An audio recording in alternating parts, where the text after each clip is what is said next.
afternoon. I'm Victoria Marshall with the latest news from the Washington Watch news desk. In international news, South Korean President Yoon Suk-yeol lifted a martial law declaration on Wednesday after opposing one the day before. Yoon shocked the country on Tuesday when he declared martial law to protect South Korea from alleged pro-North Korean forces among his domestic political opponents. The order suspended all political activity. Soon after Yoon declared martial law, South Korean lawmakers forced their way past soldiers into the parliament and unanimously voted to block the decree. Yoon is now facing calls to resign amid public protests. 6 opposition parties have submitted a bill calling for the president's impeachment. U.S. Secretary of State Antony Blinken released a statement saying that the U.S. welcomed Yoon's decision to rescind martial law and urged all political disagreements to be resolved peacefully and in accordance with the rule of law. And in domestic news, today the U.S. Supreme Court heard arguments on whether a Tennessee law that bans child sex changes is constitutional. The lawsuit came about after the ACLU sued Tennessee back in 2023 on behalf of a transgender-identifying 15-year-old who sought surgical interventions. The Biden administration joined the lawsuit, arguing the law was unconstitutional because it discriminates against a protected class. Proponents of the law say it protects children from dangerous medical interventions. Medical watchdog group Do No Harm held a rally this morning in support of Tennessee's law. The Daily Wire's Matt Walsh spoke about the importance of protecting kids from radical gender ideology. The law in Tennessee isn't banning kids from doing anything. It's banning doctors from causing permanent damage to kids. This is a ban targeting doctors and parents who are abusive and who are themselves targeting children.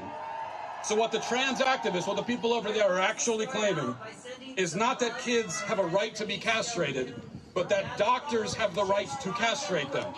They are fighting for the right of adults to abuse and harm and mutilate and permanently damage and destroy children. That's what all those people over there are fighting for. It's disgusting, it's evil. Walsh went on to say that there is no such thing as trans kids, just abuse victims whose confusion is exploited by bad actors.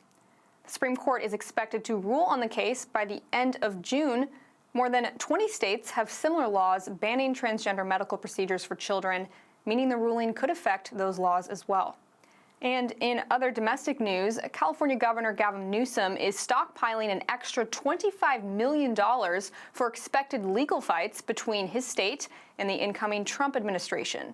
Newsom announced this proposal on Monday on the first day of a special session the California legislature dedicated to preparing for a second Trump term. If approved by the legislature, the California Department of Justice and state agencies would get extra funding for court battles in areas of healthcare, environmental protection, and immigration. Newsom's announcement comes after California Attorney General Rob Bonta vowed to fight against the incoming administration. And speaking of the incoming Trump administration, the Ninth Circuit Court of Appeals has ruled that the federal government has the authority to deport illegal immigrants even if local governments try to impede the process. A 3-judge panel rejected a 2019 executive order from King County, Washington, that prohibited Immigrations and Customs Enforcement from chartering deportation flights at its airport, also known as Boeing Field. The court ruled that the order was unlawful because it discriminated against ICE and targeted federal operations. In 2019, Trump used Boeing Field to deport illegal migrants from the U.S., and the local county sought to block the president's removal operations. Such a ruling is a win for the incoming Trump administration. President-elect Trump has vowed to expedite deportation operations on his first day back in office. And those are today's headlines. I'm Victoria Marshall. For more news and commentary, be sure to check out the Washington Stand at washingtonstand.com and follow us on social media for updates at FRC DC. Up next is Washington Watch with Tony Perkins. We'll see you tomorrow with more news.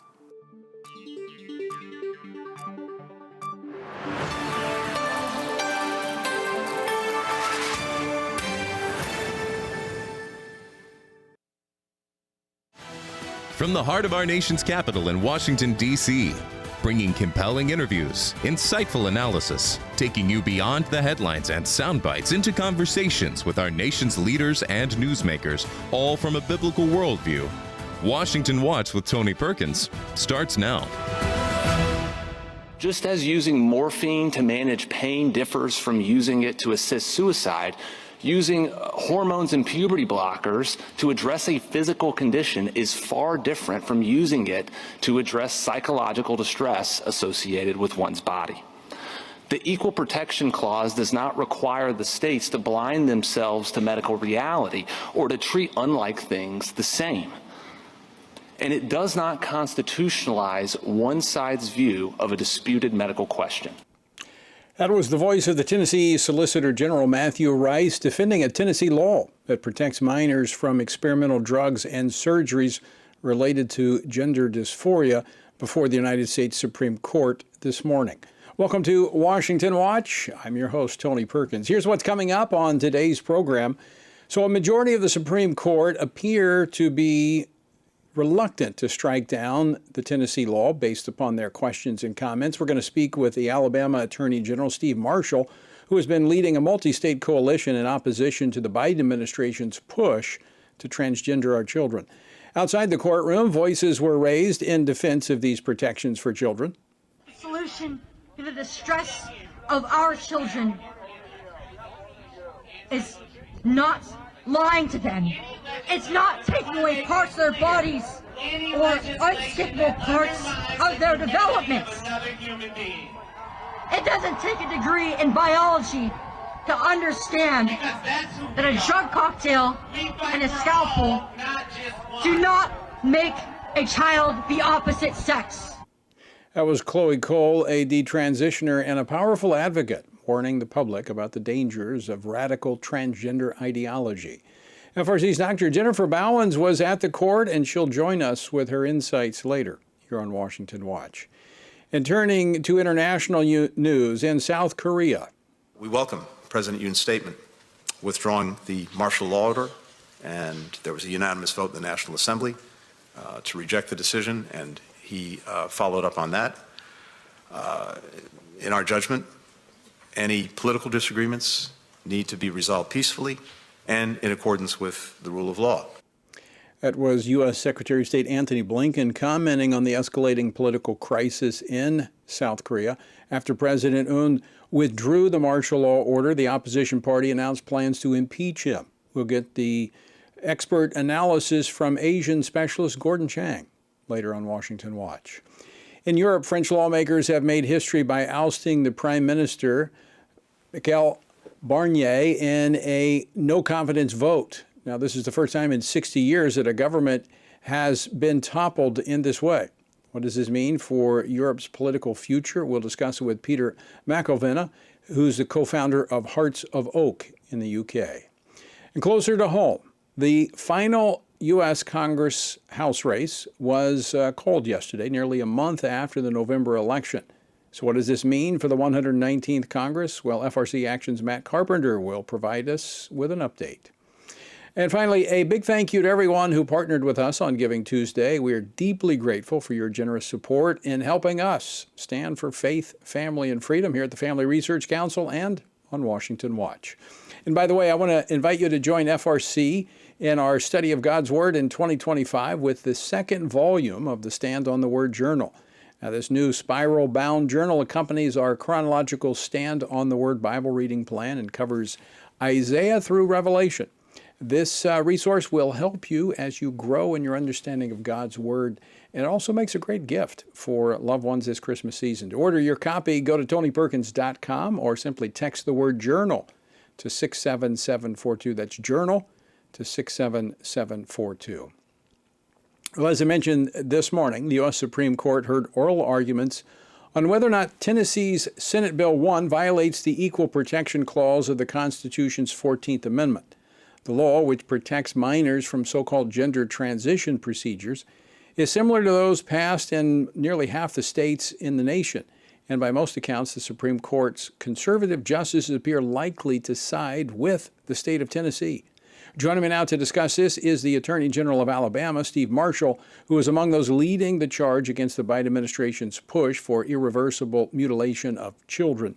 He filed an amicus brief in the Supreme Court case and was at the court today in support of Tennessee's law. General Marshall, welcome back to Washington Watch. Thanks so much for joining us.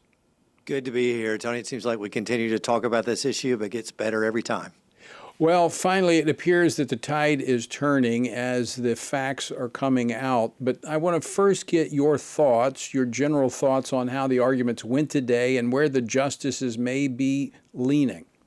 Yeah, I think the Solicitor General for Tennessee did an outstanding job in being able to truly eviscerate the argument that was being made by both the Department of Justice and the ACLU that this was somehow or another a law passed by the state of Tennessee that dealt with gender and that discriminated based upon one sex. And that's not at all what Tennessee has done. What they've done is be able to outlaw a procedure that creates experimental treatment on kids with tremendously adverse effects. And so I was very pleased by the questioning that we saw from the court, particularly the aggressive pushback from Justice Alito when the Department of Justice truly misstated the facts as it relates to how accepted this type of treatment is and what the potential consequences are for kids long term. And so I feel confident that Tennessee will prevail and gives an opportunity not only for Tennessee to be able to continue this protection, but also the countless other states across the country that likewise want to be able to protect our kids. So speaking of that, General Marshall, will this case have implications for these other states? I think in total we have 26 states that have similar laws.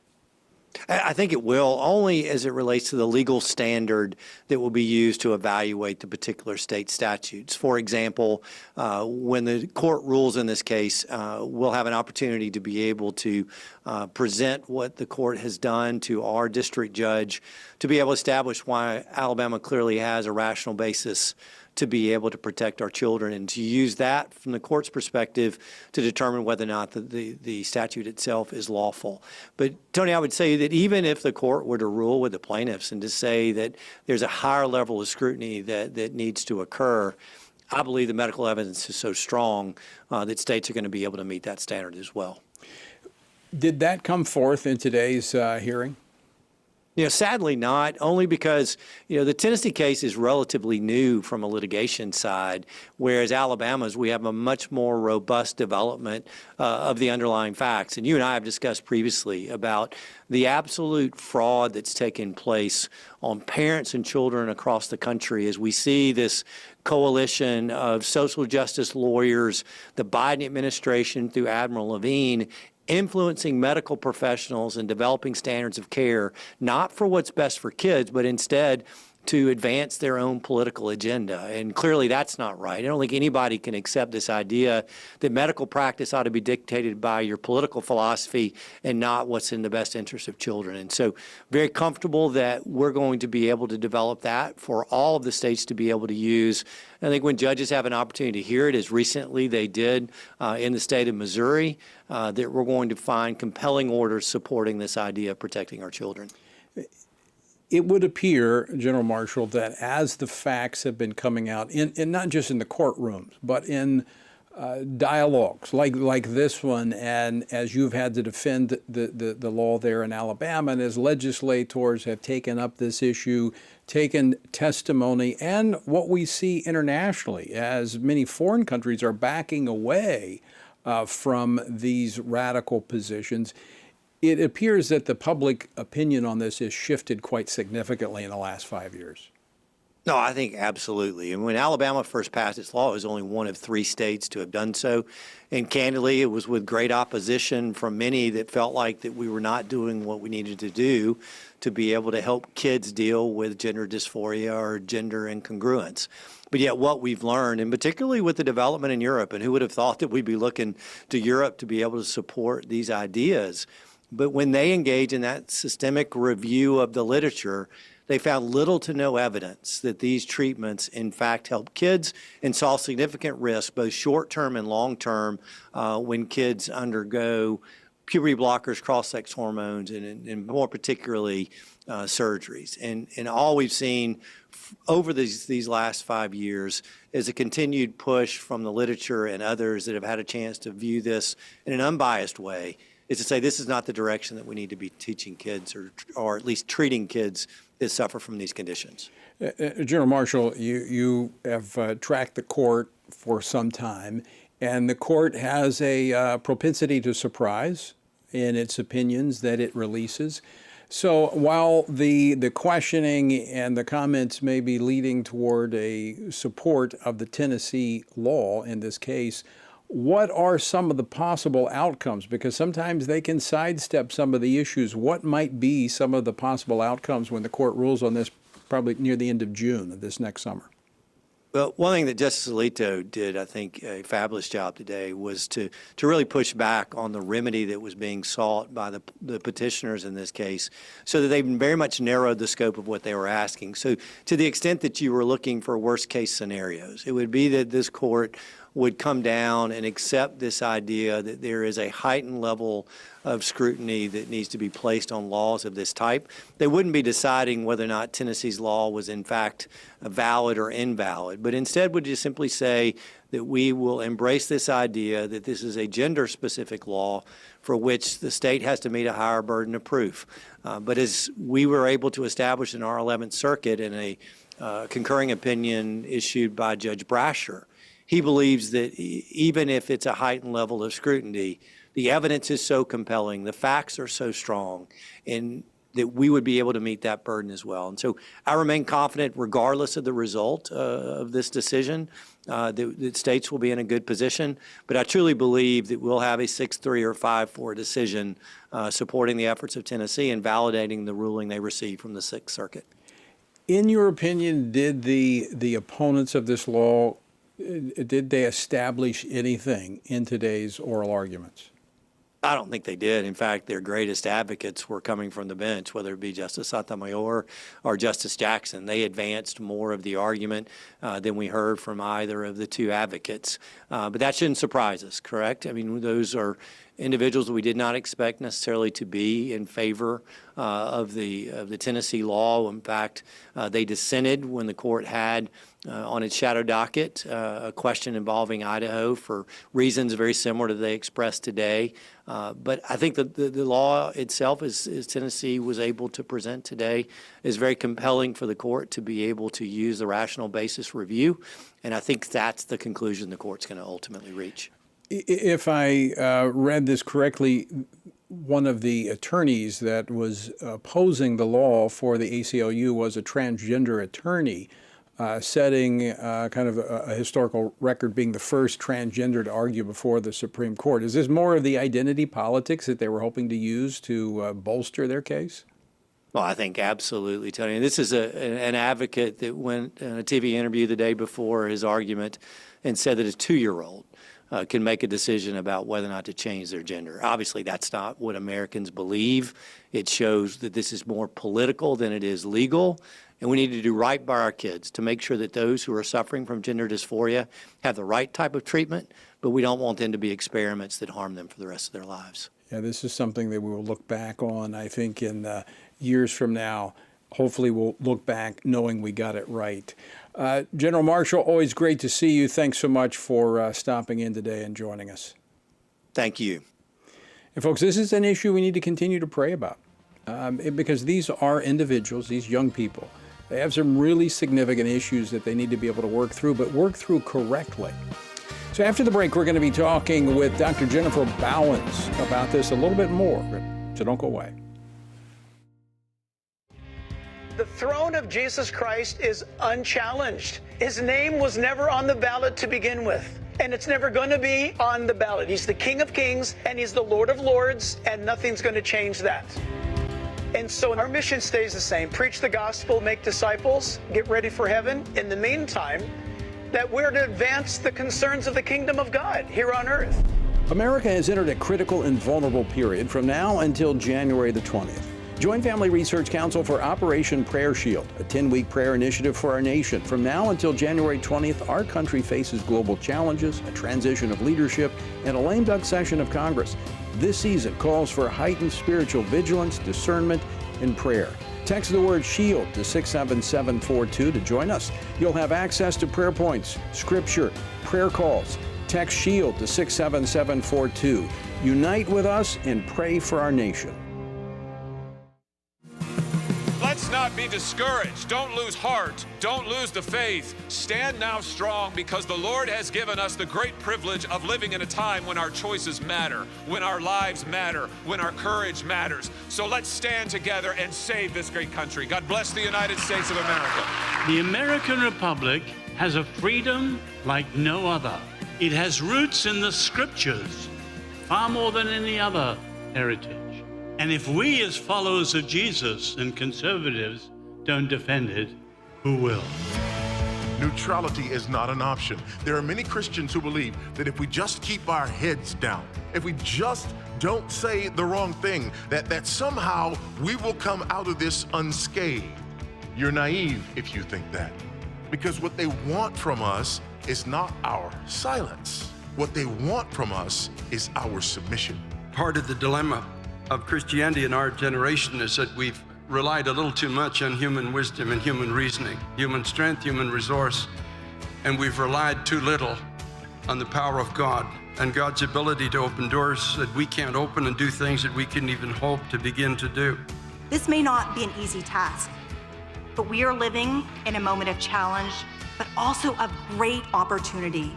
And we know, always, that we are not alone, that His Spirit empowers us and protects us, and that He can do the unimaginable.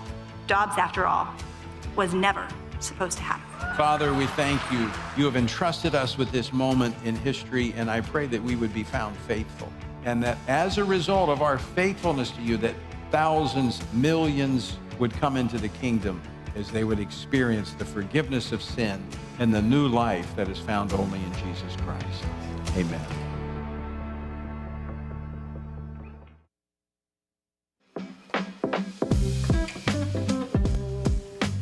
Welcome back to this Wednesday edition of Washington Watch. Good to have you with us. And by the way, let me remind you once again, you can get a copy of the Stand on the Word Journal, Part 2. Comes out, it's ready. It starts in January, so you can order your copy. If you're on this journey, you'll need the second part. So text journal to 67742. That's journal to 67742. In the last segment, I was discussing with Alabama Attorney General Steve Marshall the legal arguments in the case that was before the U.S. Supreme Court regarding Tennessee's law that protects minors from so-called gender transition procedures, which are both experimental and they're surgical and they're irreversible. And now I want to turn a little bit to the scientific aspects of this issue, as well as the emotional issues, the psychological issues. So joining me now to discuss this, Dr. Jennifer Bowens, Director of the Center for Family Studies here at the Family Research Council. Dr. Bowens has worked extensively as a researcher and a clinician providing trauma-focused treatment to children in foster care and behavioral health settings, and also to adults who've experienced interpersonal traumas. Dr. Bowens, thanks for joining us today. Good to be with you, Tony. Now, you spoke at the rally there on the steps of the Supreme Court in support of Tennessee's law earlier today. Give us a sense of what the environment was like there. It was a wild scene, Tony. It's always interesting when the only arguments people have are to get very angry and emotional. And of course, we had emotion on our side too. This issue is very, it's a lightning rod for sure. But, we had people coming over from the other side with bullhorns while we're talking and blaring them. So, not That's exactly typical. the most civil. That's typical. I've been there many times, and they try to shout you down because they really can't defend the position that they're holding. Therefore, they want to silence the opposition. And that's really what we're seeing in this cancel culture. But inside the courtroom, the facts were talked about. Now, we were talking about with Attorney General Steve Marshall, that it was focused more on the legal, not so much the scientific. They didn't get into that. That obviously is disappointing because that's one of the areas that you focused on. Yeah. And, some of the things that should be brought out, which I've mentioned in testimonies before, which is we don't have any research that shows, let's just for a minute play that this is a real idea. We don't have any research that says who's going to, enjoy gender affirming care over time. If there's such thing as non-binary and fluid gender, then who's going to stay the opposite sex for how long? And so then you've removed their body parts, and then they've decided a year from now that they're actually, swashing back to a different gender. And, ideally in the scientific world, you'd have instruments that you would develop that would predict those types of things. But we're just going in like the Wild West, just performing all kinds of crazy experiments on children without any sense of real grounding in the scientific method. And that's why I said in my speech today, these procedures should have never been performed on a single child. I think in years from now, we'll look back on this as we have on other things that have been done in this country where people have been sterilized and other actions have been taken. Even you look to what the Nazis did in their medical experimentation that they did on human beings. Now, I know they did, I don't want to do total comparison, but the fact is, we look back on that and we're shocked that we allowed that to happen.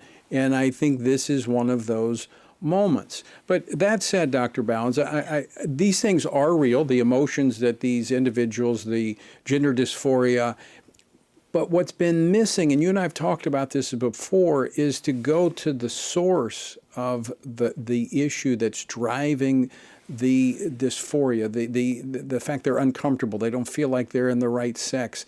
Usually this is attached to some form of trauma. Yeah, that's right.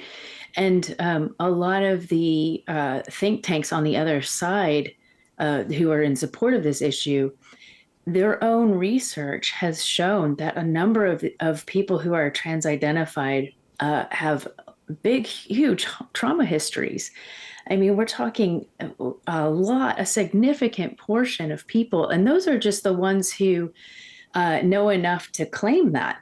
So we're not even talking about the people who don't even have a sense of what trauma is, which you might think that seems illogical, but it's true. Doing trauma work, a lot of times people are so accustomed to living a certain way and experiencing horrific things that they don't identify that as when we as say wrong. trauma, give us our viewers and listeners some sense of the type of trauma we're talking about. Well, sexual abuse, physical abuse, some forms of emotional abuse. When someone is calling you names and degrading your personhood, or withholding basic care from your life, especially as a child. These are forms of abuse that many of the trans-identified people have gone through. And again, maybe it's not to that level, but usually you can, if you work with someone, you can find a source of where this idea came from. And that's what's not happening in the mental health profession. It can become kind of a defense mechanism. As well to keep this trauma from occurring again. So as we debate this public policy, and we're firmly, we stand on the truth, man and woman, God created male and female, but we need to approach it with compassion and understanding that these are people that are often hurting and they need help. It's just not through a scalpel or through drugs, experimental drugs. It's something else that they're in search of and they need help with. Yeah, and we're actually, our society's been making it worse for these folks because now they have trauma upon trauma to deal with. The very people that they went to for help are inflicting more trauma through the very supposed answer that they are giving them.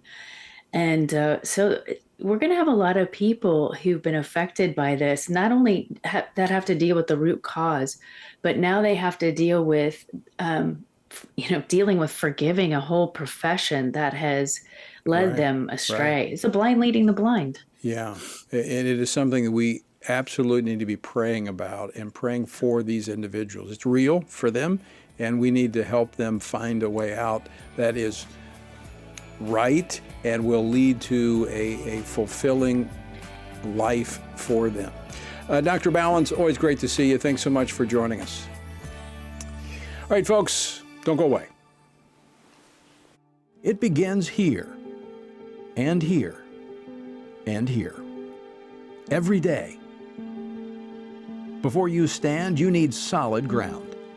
Standing in a culture that wants you to surrender the truth won't work unless you have a firm foundation. At Family Research Council, we have that firm foundation, and you can find us standing. We stand for the value of all human life. We stand for the right of families to flourish. And every day we stand for your freedom to believe and to live out those beliefs both at home and abroad. We work with government officials, educating them on the issues from a biblical worldview. And when necessary, we hold them accountable. We equip Christians across America to be informed and to take action in their communities. With our daily radio program, television appearances, and vast online presence, we reach people where they are. We envision an America where all human life is valued, families flourish, and religious liberty thrives. And that won't be realized if we're not standing. Stand for faith. Stand for family. Stand for freedom. Stand with us at FRC.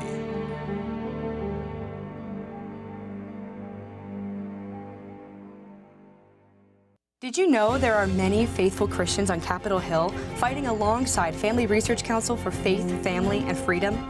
Download the Stand Firm app today to view the latest video series from FRC, Defending the Faith, Profiles in Leadership.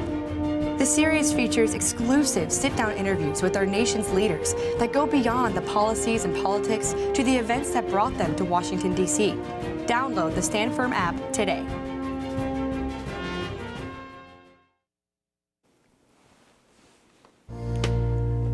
All right, welcome back to Washington Watch. Good to have you with us. And I do want to encourage you to pray into these situations. That's what's different about Washington Watch. We're not only giving you the news, but from a biblical perspective and giving you something to pray about. And we need to pray for these young people that have been led down this path of confusion. And there's a lot of contributing factors, but we know what the source of help is for them. We need to pray for them. And in fact, Operation Prayer Shield, as we're praying for our country right now in this interim period between administrations, this was our prayer point for today. And you can join us in Operation Prayer Shield. Simply text SHIELD, that's SHIELD, to 67742 and join us in praying for our nation and our allies as well. And here's something else to pray about. South Korean President Yoon Suk-yeol is facing an impeachment vote later this week following his declaration of martial law yesterday. He was forced to lift it 6 hours later when the National Assembly voted unanimously to overturn it. Now, the last time martial law was imposed in South Korea was in 1980, 7 years before the country transitioned from a military dictatorship to a democracy. Now, considering how South Korea has been hailed as a success story in democracy building, and also, you look back, the church has grown significantly in South Korea, Christianity. What's happening over there? Where did these events come from? And what does this tell us about the future? Join me now to discuss this is Asian affairs expert Gordon Chang. He's a distinguished senior fellow at the Gatestone Institute and author of several books, including his latest, Plan Red, China's Project to Destroy America. You can follow him on X under the handle @GordonG.Chang. Gordon, welcome back to Washington Watch. Thanks so much, Tony. All right, so where did this come from? Give us a little background on what's been taking place there in South Korea. This was a conservative president. What's happening? Well, Yoon Suk-yeol was extremely unpopular for his domestic affairs. And clearly there have been so many issues, including, for instance, one that has attracted a lot of attention. His wife getting photographed accepting a very expensive couture handbag. But it was just one disaster after another. Now, this is the same Yoon Suk-yeol who has been a hero of freedom in North Asia. He very bravely, to his great detriment in terms of popularity in South Korea, but this was a profile and courage moment. He started coordinating with Japan at the insistence of the United States. Now, previous South Korean presidents had refused to do that because they realized how unpopular it was But Yoon put himself on the line, and that helped to build a coalition to contain a very aggressive North Korea and a very aggressive China. But Yoon decided that he was going to do something which was unimaginable, which is declare martial law. He did it incompetently. He rescinded it, as you pointed out, after 6 hours. And he is going to have to resign. If he's not going to resign, he's probably going to be impeached on Friday or Saturday, and that will cause a crisis in South Korea. What might that mean for the United States as we have a transition of administrations here, Donald Trump coming in, a conservative? What does the future look like there? It doesn't look good, Tony. And the reason is that the conservative forces have always been very pro-America. The progressive or the leftist camp has been very anti-America. And for instance, Yoon's immediate predecessor, Moon Jae-in of the Democratic Party of Korea, a leftist, was essentially governing like a North Korean. And he did all as possible to undermine the alliance with the United States. So, for instance, when President Trump visited Seoul during his first term, Moon did all he could to disrespect not only President Trump, but the United States of America. This could go back to a very difficult time because this will embolden the North Koreans and the Chinese. And we know that with a weakened president or a prime minister who will become president, then you have a point where the North Koreans may think they can use their leverage in South Korean society through the unions to try to change the form of governance in South Korea. Now, Yoon had said that he was taking these actions of martial law in part because of the influence of North Korean communists. Is there evidence that there has been infiltration? Oh, yes. I mean, it's clear. And everyone knows it. The Democratic Party of Korea is heavily infiltrated by North Koreans. And as I mentioned, Moon Jae-in, the last leftist president, governed as if he were a North Korean asset. But that doesn't mean that Yoon should have done what he did, which was to declare martial law, because that was going to be always extremely unpopular. You know, there had been talk about martial law in the months leading up to this, but nobody thought that it would actually occur because it was just inconceivable. Yoon made it conceivable, and he's going to pay the price for it. We only got about 45 seconds left, Gordon, but the church has grown significantly and been a major factor in South Korea. What has happened there? Has something happened with the church-state relationship or the influence of the church? The church is still very strong in Korea. And it was not only just South Korea. The church was strong in North Korea as well before the Kim regime. And there are still Christian communities in North Korea. In South Korea, the church is doing fine, and I think it will prosper. And this is a good story for Christianity in Asia. All right. Gordon Chang, always great to talk with you. Always appreciate your insights on what's happening. Thank you so much, Tony. All right. Gordon G. Chang, if you want to keep up with him on X, he's the one I go to when I'm trying to figure out what's happening in Asia. But another prayer item. As he said, this could complicate the U.S. relationship with South Korea, emboldening that axis of evil that involves North Korea. The world is on fire. I mean, you see all the pieces falling into place as we read through Scripture. We need to be praying. All right, when we come back, we're going to give you an update. The latest congressional race has been called.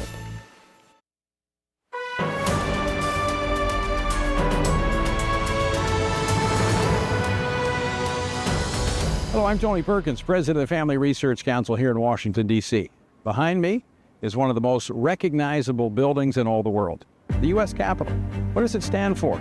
Well, most people say government. But you know the Bible talks about 4 institutions of government? You know what they are? And do we have a republic or a democracy? Well, what do you say? Also, what about this thing, separation of church and state? Does that mean Christians shouldn't be involved in government? Guess what? We address those issues and more in our new God and Government course. I invite you to join us to see what the historical record and the Bible has to say about government. Join us for God and Government.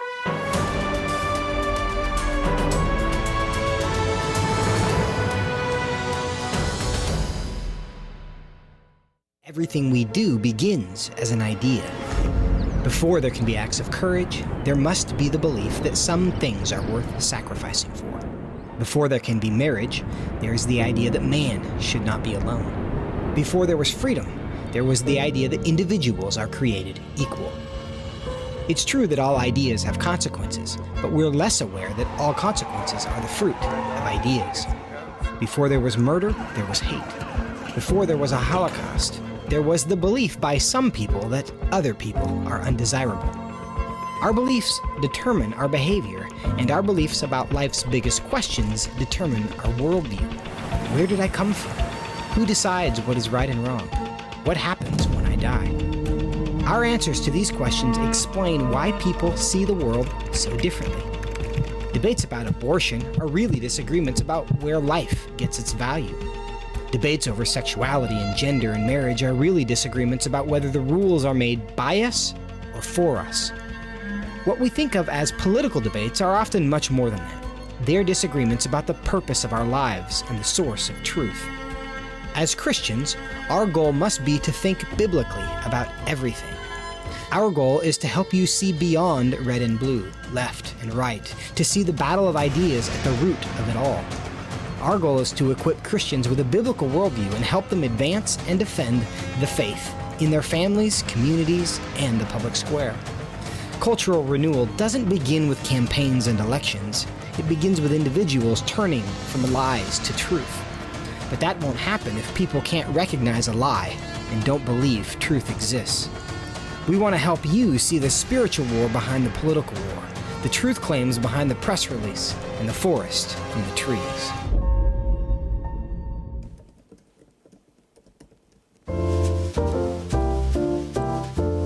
Welcome back to Washington Watch, the website, TonyPerkins.com. All right, our word for today comes from Isaiah chapter 22. You looked in that day to the armor of the house of the forest. You also saw the damage to the city of David, that it was great. And you gathered together the waters of the lower pool.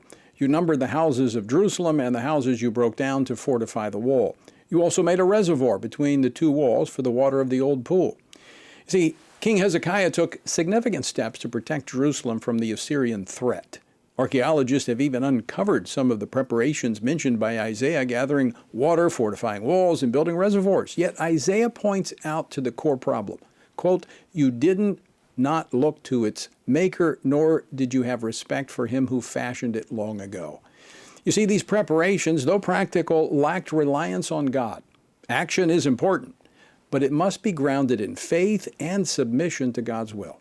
Let us remember to act, but always begin by seeking Him. To find out more about our journey through the Bible, go to frc.org/Bible or text Bible to 67742. That's Bible to 67742. Before I go to my next guest, I want to provide a quick election update. Now, tomorrow will mark 1 month since Election Day, and believe it or not, there was still one race that remained uncalled until yesterday, the one for California's 13th Congressional District. Now, here with a quick update on where things stand is Matt Carpenter, Director of FRC Action. Matt, thanks for stopping by. Thanks, Tony. All right, so it took a month, but we have finally gotten all of the results. Give us the results of California's 13th Congressional District. Yeah, so Tony, election season is over. I don't know if a little extra turkey slowed down the vote there at the end in California, but we have the results for California's 13th Congressional District. As you pointed out, this is the last race from election night that we were trying to get results on. And Democrat Adam Gray prevailed over Republican incumbent John Duart in that race by, almost a breathtaking, only 187 votes. Tony, you and I both have seen some close races over the years. I think this beats the record from last election when Lauren Boebert won by just over 200 votes. So races seem to be getting closer and closer nowadays. Well, that's amazing. Less than 200 votes. I mean, that's the size of, that's smaller than the average church size. Especially in California, they got these big churches. But a church, think about that for just a moment. One church, couple families could actually make the difference in the outcome of one of these congressional races.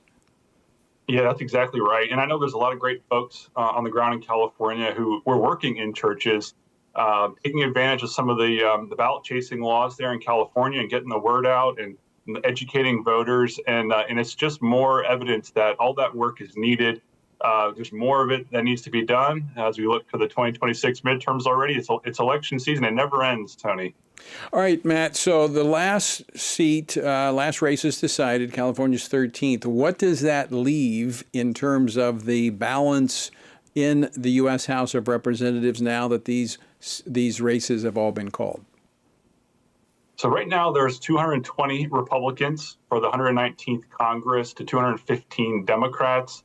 That's just a 2-seat majority for Speaker Johnson. With a 435-member body, you need 218 for a majority. So any additional drop-offs at this point is going to be problematic. It's going to make the operations of the House that much more difficult. And as we already know, Matt Gaetz has resigned from Congress, and we'll have a special election to fill his seat.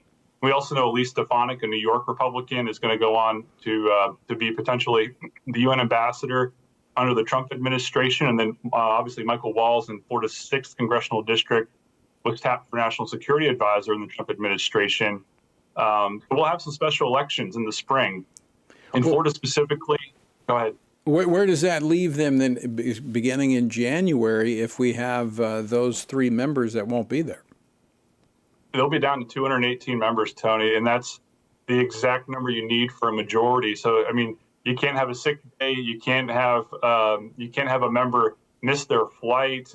Things get really hairy at that point. So, we'll see how these special elections pan out. All 3 Republicans who will be leaving Congress are running in safe districts, or they ran, I should say, in safe districts. And you got to figure you'll probably have a Republican win those special elections, but you still have to run an election to see how that pans out. In Florida, we know January 28th is going to kick off a special primary here in Florida, and then April 1st we'll have the results of those special elections in Florida. We have yet to get word on what's going to happen in New York, the timing there, but I think it's safe to say, it'll be a temporary 218-member conference for the House Republicans. And probably around May or June, I anticipate they'll get back up to 220, but we'll see. Well, here's a prediction for you, Matt. I'm sure there's going to be a lot of money spent in those 3 special elections. I think you can count on that. Matt Carpenter, thanks so much for taking time to give us an update today. Thanks, Tony. Wow, I was actually talking with the House Speaker about that over the weekend. That he's going to have almost zero margins to work with when it comes to moving forward President-elect Trump's 100-day agenda. So another prayer item, folks, and we're going to have more on that as we get into the new Congress. All right, this weekend, speaking of President-elect Trump, he will be making his first, I guess you would say, appearance on the global stage as President-elect by attending the reopening of the newly restored cathedral in the Notre Dame Cathedral in France, which was nearly destroyed in 2019 by a devastating fire. Now, Trump was invited by French President Emmanuel Macron to join him for this. And of course, that country's in the middle of a political crisis that deepened earlier today with the ousting of the French Prime Minister. Now, is there something happening in Europe that we need to be watching? And if so, what are the implications for us, just as we were talking about what's happening in South Korea? Joining me now live from London to discuss this is Peter McElvenna. He's the co-founder of Hearts of Oak, a freedom of speech alliance, and he works in the office of the UK's House of Lords. Peter, welcome back to Washington Watch. Great to be with you, Tony. Thank you so much. And thank you for staying up late. I know it's late there in the UK. So let's start with the news that broke just a few hours ago today. Today, a historic no confidence vote by the French Parliament. Tell us what's happening there. Well, Tony, it's never too late to join you. But in France, we had the French Prime Minister, Michel Barnier, who is known to British viewers because he was the one that basically headed up the Brexit negotiations on behalf of the EU. Very influential figure. He was put in by Emmanuel Macron after Macron's big defeat, basically, in the last elections when Marine Le Pen came first, got the biggest share of the vote. And instead of Marine Le Pen forming the government as the largest grouping, the two smaller groupings on the left came together, and that has not lasted. Michel Barnier, obviously the prime minister appointed by the president, similar, I guess, in Russia, where Putin appoints the prime minister, similar in France. So the prime minister, the president, Macron, appointed Barnier, who he thought would be a pick that everyone would accept. Now, he forced through a budget bill yet 2 days ago, I think, without a vote of parliament, which is very strange. And that obviously upset not only Marine Le Pen's party, the largest party, but the far left party. So left and right came together and said, we're not having this. And they had a vote of no confidence. And Michel Barnier lost that by 330 to 280. So he will have to resign. So, Peter, he's a conservative. This was what he was pushing through in terms of the budget, as I understand it, was to address the out-of-control spending there in France. And so what does this tell us about, is there a political shift that's taking place there in Europe?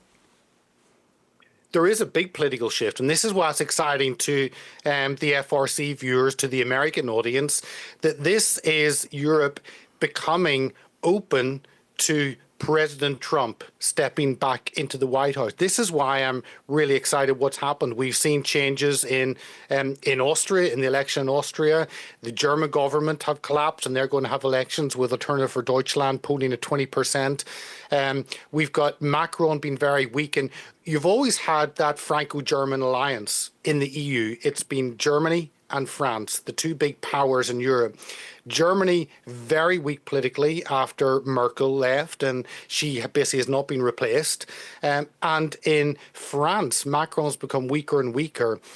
And that means into that gap is the populist parties that have done hugely well across Europe, whether it's Viktor Orban in Hungary, whether it's Meloni in Italy, whether it's the Swedish Democrats doing exceptionally well up in Sweden, whether it's the Freedom Party polling extremely well in Austria, and on and on. In Spain, the Populist Party came second, in Portugal it came third. So there's a resurgence of the nation state, putting the nation above the EU. And that's what really is puts fear into the heart of Europe, the establishment, because they want the European Union project to continue, in which it's telling those small states what they must do, and Germany and France telling them. But with that vacuum in Germany and France, with Marine Le Pen doing exceptionally well on the last election, I saw a poll, and she's polling at 39% in an election that happened 2 days ago in France, so doing even better and better. And that means you've got a lot of parties actually in power or holding the reins of power because of coalitions who are very friendly and very open and very welcoming to President Trump. So I think instead of 2016, where there was a clash, now we could see an embrace, and I think that's an extremely positive thing. Well, is that a part of Macron's invitation to Trump to come there to Notre Dame this weekend? Macron will do whatever he has to do to survive. He is a survivor. He's not a conviction politician. He will feel the public opinion and he will go with it. I don't know what he really believes as a politician, similar to Keir Starmer in the UK, devoid of convictions. So it's curious, when I saw President Trump had been invited, I saw that, I think, beginning of today, I was intrigued and pleasantly surprised. Maybe Biden can't take international trips any longer. Maybe he's not trusted outside the White House. I don't know. But obviously Macron is trying to reach out, trying to position himself. And Macron and Keir Starmer in the UK, they've tried to position themselves as the rulers, the new kings of Europe. But they're both very weak in terms of many areas. So I think this is Macron trying to save his skin, reach out to President Trump. But President Trump remembers and knows how some of the European leaders treated him in the past, and he has a long memory. So I think that he will be able to bypass Macron, really, and go to other governments and leaders that are much more positive and embracing of America revitalizing itself and reaching out to the world and beginning to address some of the issues we face worldwide. Peter, we just have a few minutes left, but I want to transition to a topic you and I have talked about as it pertains to the UK, but it applies to all of Europe, and that is the presence of Christianity and Orthodox religion as it pertains to the Christian faith. The president going there for the rededication or the unveiling of the revised, the rebuilt cathedral. That's a centerpiece. I mean, that's an iconic place there in France, but it no longer represents what it once did. Give us the state of play from a standpoint of the influence of Orthodox Christianity in Europe and what that means for the future. Well, I was in Paris.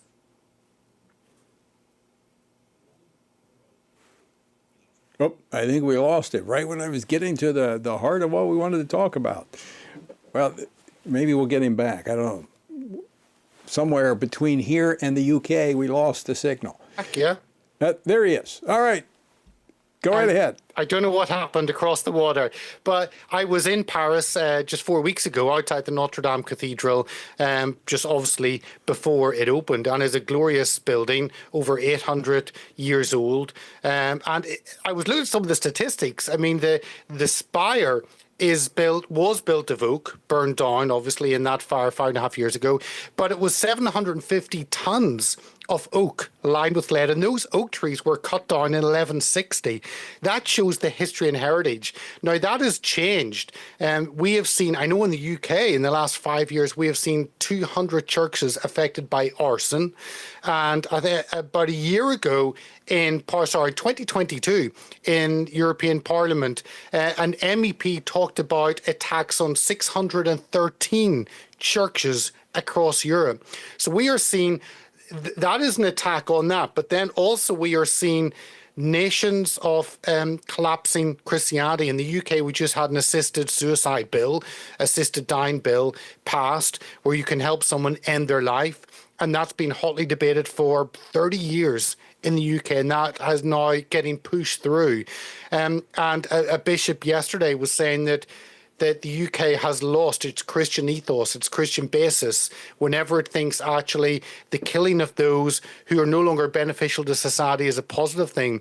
And we've seen that happen across Europe. In Belgium, you can now have children killing themselves if they're depressed. So we are seeing a change in what it means for life, because churches are not there shining brightly, teaching people, teaching school children what life is all about. We're all made in the image of God. And when you take away that, then anything fills into that vacuum.